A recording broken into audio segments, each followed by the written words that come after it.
Hello student, मैं Rahul Sharma Rahul study centre में आपका स्वागत करता हूं। आपका जो टॉपिक चल रहा था वो चल रहा था फेयोल प्रिंसिपल्स ऑफ मैनेजमेंट, यानी फेयोल के प्रबंध के सिद्धांत। आपका जो टॉपिक चल रहा था तो मैंने आपको हेनरी फेयोल के बारे में बताया था। जो इनका जन्म है वो 1841 में फ्रांस में हुआ था। जो F.W. टेलर थे उनका जन्म कहाँ हुआ था? अमेरिका में हुआ था। इनका जो जन्म है, जो हेनरी फेयोल है, F. टेलर का जो जन्म है वो कहाँ पे हुआ था? अमेरिका में। और जो हेनरी फेयोल हैं इनका जन्म 1841 में फ्रांस में हुआ था। इन्होंने जो प्रबंध का जो ज्ञान है, मैंने आपको ये करा दिया है, मैं एक रिवीजन करा रहा हूँ आपका। इन्होंने प्रबंध का जो ज्ञान है, फ्रांस की एक जो कोयले कंपनी थी, लोहे व इस्पात की एक जो बड़ी कंपनी थी, उसमें प्रबंधक के रूप में प्राप्त किया था, काम करके प्राप्त किया था। सन 1860 में इन्होंने इंजीनियर स्नातक की परीक्षा पास करी थी। उसके तुरंत बाद उस कंपनी में ही ये कनिष्ठ प्रबंधक के पद पर नियुक्त हो गए थे। सन 1872 में उन्हें वरिष्ठ प्रबंधक तथा सन 1888 में उसी कंपनी का मुख्य कार्यकारी अधिकारी भी नियुक्त कर दिया था। ठीक है, जब हेनरी फेयोल को 1888 में कार्यकारी अधिकारी के रूप में, मुख्य कार्यकारी अधिकारी के रूप में नियुक्त किया था, तब उस कंपनी की जो हालत है वो अच्छी नहीं थी। उस टाइम वो जो कंपनी है वो दिवालियापन की स्थिति में थी। दिवालियापन का मतलब है अपनी सी संपत्ति से अधिक ऋण हो जाना। क्या कहलाता है? दिवालियापन कहलाता है। उन्होंने अपनी योग्यता एवं प्रतिभा के बल पर इस कंपनी को दिवालिया होने से बचाया और सफलता के शिखर पर पहुंचा दिया। वे इस पद पर 1918 तक रहे थे। यानी जो हेनरी फेयोल हैं वो कहाँ के रहने वाले थे? फ्रांस के रहने वाले थे। उन्होंने 1841 में उनका जन्म हुआ था। 1860 में उन्होंने इंजीनियर स्नातक की परीक्षा पास करके वो कनिष्ठ प्रबंधक के रूप में कोयले लोहे इस्पात की एक बड़ी कंपनी में कनिष्ठ प्रबंधक बन गए थे। सन 1872 में उन्हें वरिष्ठ प्रबंधक तथा सन 1888 में उस कंपनी का मुख्य कार्यकारी अधिकारी भी नियुक्त कर दिया था। उन्होंने 1918 तक इस कंपनी में काम किया था। ठीक है, उसके बाद योगदान बताया था मैंने आपको। जो फेयोल हैं उन्होंने जो हेनरी फेयोल द्वारा जो प्रबंध है, मैंने आपको पहले चैप्टर में प्रबंध के कार्य कराए थे, तो उन्होंने जो उसमें शुरू के जो 4 कार्य हैं, सबसे पहले हेनरी फेयोल द्वारा ही उनके बारे में बताया गया था। जैसे नियोजन है, संगठन है, निर्देशन है, नियंत्रण है। इनके बारे में जो सबसे पहले किसने बताया था? हेनरी फेयोल के द्वारा ही बताया गया था। तो हेनरी फेयोल के मैंने आपको बताया था जो प्रबंध के सिद्धांत है, जो प्रिंसिपल्स ऑफ मैनेजमेंट हैं। हेनरी फेयोल ने प्रबंध के 14 सिद्धांत दिए थे। तो उसमें पहला सिद्धांत था कार्य विभाजन का सिद्धांत, यानी जिस व्यक्ति की क्षमता और योग्यता के आधार पर उन्हें कार्य सौंप जाना, तो कार्य विभाजन का सिद्धांत था। मैंने आपको इसके सकारात्मक प्रभाव और जो कार्य विभाजन की जो अवहेलना के जो प्रभाव हैं उसके बारे में बताया था। फिर दूसरा था वो था प्रिंसिपल ऑफ डिसिप्लिन, यानी अनुशासन का सिद्धांत। अनुशासन के सिद्धांत के बारे में मैंने आपको बताया था, जिसमें अनुशासन का मतलब है अगर जैसे किसी कर्मचारी को जो नियम है, नौकरी की जो शर्त है, उनको पालन करना होता है। जो प्रबंधक को किसी चीज़ के लिए बोल रहा है उसका आज्ञा पालन है, परिश्रम से कार्य करना है, व्यवहारिकता अच्छी होनी चाहिए। तो ये सब क्या है? अनुशासन के सिद्धांत में हेनरी फेयोल के द्वारा बताया गया था। तो मैंने आपको ये अच्छे से इसके जो अनुशासन के जो सकारात्मक प्रभाव हैं उसके बारे में भी बता दिया था। आज आपका टॉपिक है आदेश की एकता का सिद्धांत, यानी principle of unity of command. अब principle of unity of command का क्या मतलब है? आदेश की एकता। ऐसे सिद्धांत का आशय है कर्मचारी को कार्य करने के लिए एक ही अधिकारी द्वारा आदेश दिए जाने चाहिए। यानी आपको भी पता है अगर कोई कंपनी है, चाहे कोई स्कूल है, चाहे कोई भी है, किसी एक ही अधिकारी द्वारा किसी कर्मचारी को आदेश देने चाहिए, क्योंकि हर किसी का बताने का जो तरीका है वो अलग अलग होता है। जिससे क्या होता है? गड़बड़ी हो जाती है, अव्यवस्था की स्थिति उत्पन्न हो जाती है। तो इसलिए कर्मचारी भ्रमित ना हो, इसलिए कर्मचारी को कार्य करने के लिए एक ही अधिकारी द्वारा आदेश दिए जाने चाहिए। ठीक है, इसका इन्होंने ये बताया था हेनरी फेयोल के द्वारा आदेश की एकता का सिद्धांत को बताया गया है, यानी principle of unity of command. तो लिखा हुआ है इस सिद्धांत का आशय है कि कर्मचारियों को कार्य करने के लिए एक ही अधिकारी द्वारा आदेश दिए जाने चाहिए।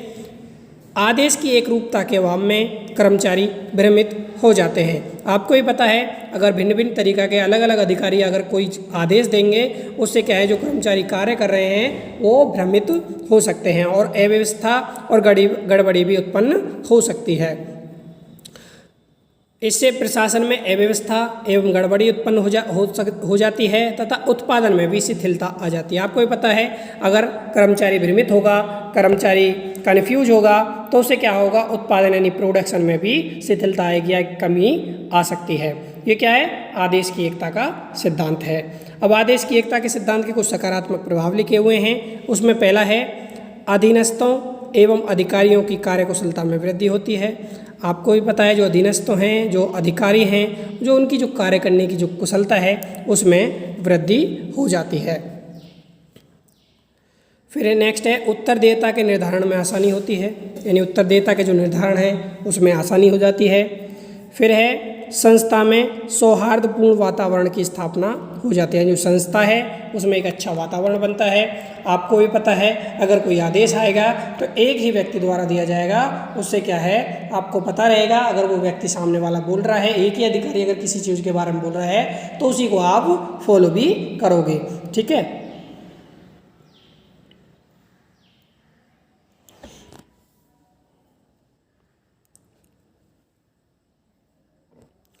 फिर लिखा हुआ है, आदेश की एकता के सिद्धांत की अवहेलना के प्रभाव लिखे हुए हैं। पहला लिखा हुआ है, उत्तरदेयता के निर्धारण में कमी आती है। इससे क्या है, जो उत्तरदेयता है उसके जो निर्धारण है उसमें कमी आती है। संस्था में अव्यवस्था का बोलबाला हो जाता है। अव्यवस्था का बोलबाला भी हो सकता है। इससे क्या है, क्योंकि एक ही व्यक्ति द्वारा आदेश दिए जा रहे हैं तो क्या है, ऐसा भी हो सकता है संस्था में जो व्यक्ति कार्य करे, जो कर्मचारी कार्य करे, उस व्यक्ति की ना सुने या किसी की उससे लड़ाई हो, तो वो क्या है, अव्यवस्था का बोलबाला भी हो सकता है। अधिकारियों के अहम को ठेस पहुंचती है, यानी जो और अधिकारी हैं, अगर एक ही व्यक्ति किसी चीज़ के बारे में बोलेगा, उससे क्या है, जो दूसरे जो व्यक्ति अधिकारी हैं उनमें भी उनके जो अहम को उनको ठेस पहुंचती है, ठोस पहुंचती है। तो ये भी क्या है, एक आदेश की एकता के कुछ अवहेलना हैं। तो मैंने आपको आज आदेश की एकता के बारे में बताया है। हेनरी फ्योल ने जो प्रबंध के सिद्धांत बताए हैं उसमें मैंने कार्य विभाजन का सिद्धांत, अनुशासन का सिद्धांत, अधिकार और उत्तरदायित्व का सिद्धांत, और आज जो मैंने आपको बताया है आदेश की एकता का सिद्धांत, तो मैंने आपको अच्छे से ये करा दिए हैं। तो आप एक बार इसको रीड भी कर लेते हैं।